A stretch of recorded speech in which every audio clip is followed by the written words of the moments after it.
Upon further investigation into the murder of Mary Schlais, we think we have possibly pinpointed the location of the road where her body was left. About a half a mile from the dam, there is a small chapel with a road next to it. We do not have the name of the dead end, but have footage and pictures taken at the site. Back in 1974, this road would have been a dead-end road that would have been longer. Due to the road construction and the rerouting of the road, this dead end does not appear as it did in 1974. We are pleased to put these recent updates out and ask, as we always do, for people to be respectful of the area and to all who live in the area. When we did our video segment on the Soo Line Bridge, we were lacking in information. Through the process of investigating these places and improving our skills, we realized how much more research we need to do. A perfect example is that of the Soo Line Bridge. We had stated that a man working on the bridge had fallen off to his death back in the year 1910. We didn't know if he was pushed off or if it was an accident. We worked very hard researching articles on the individual James Murphy and what really happened that tragic day. We are proud to say that there is so much more information. So let's begin. To start out, the S-shaped bridge called the Soo Line Bridge, located in Eau Claire, Wisconsin, was built in 1910. The bridge is 442 feet long and was originally built for railroad transportation. Today it is used and preserved as a bike or walking trail. In order for the bridge to be utilized as part of the bike trail, there were repairs that needed to be done. The ties were replaced, along with a new deck and railing.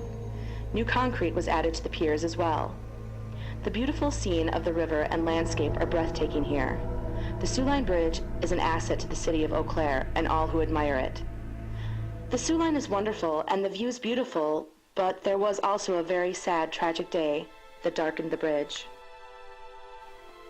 The actual name of the man who died at the bridge was John Murphy, not James as stated from other sources. We talked to a librarian and he had said that back in that era, someone with the name John went by James, so that might shed some light on his first name and what has been listed. John Murphy, aged 48, was a bridge carpenter who resided in Chippewa Falls, Wisconsin, a town about 15 minutes north of Eau Claire. On May 3, 1910, at about 3 p.m., John was at work on the north end of the bridge when it is stated he lost his hold and fell 25 feet to the ground below. Mr. Murphy struck his head between two timbers, and the cause of his death was reported as internal injuries.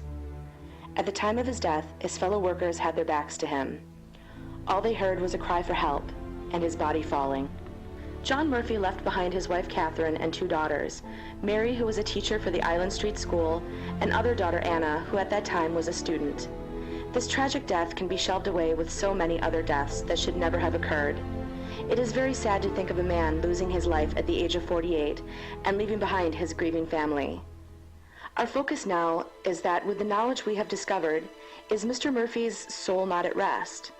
Can he not leave the scene of his death? Perhaps this can be helped someday.